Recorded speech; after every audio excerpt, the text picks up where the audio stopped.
This recipe for beef enchilada casserole will make 6 servings. Bear in mind that an adult will likely want 2 or more servings when preparing this. This actually no longer makes enough to feed my entire family, and I will need to work out a way to scale it at a later date. The full recipe can be found in the description below the video.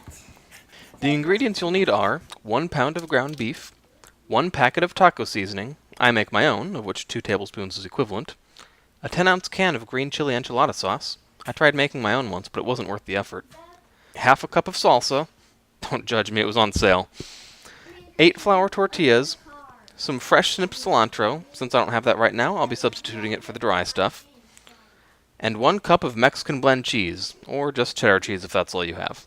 So, getting started, let's first begin by preheating your oven to 400 degrees Fahrenheit. Then, in a large skillet over medium-high heat, begin browning the beef. Meanwhile, slice the tortillas into strips and use half of them to line the bottom of a deep baking dish. I use this circular stone. When the beef is browned, drain any fat, return to the pan, and stir in the enchilada sauce, taco seasoning, and salsa. Then return to the stove and bring it to a boil.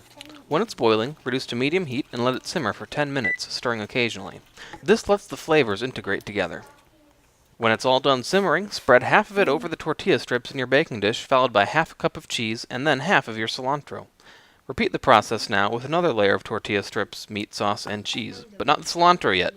Place it in the oven for 5 minutes to let the cheese melt. Then, once it comes out, sprinkle on your remaining cilantro on top. Your dinner is now ready to serve. I hope your family enjoys it as much as mine does. This recipe came from the book 29 Minutes to Dinner, published in 2009 by the Pampered Chef, and has been adapted to my own tastes. If you want to see more content like this, be sure to subscribe. Thanks for watching.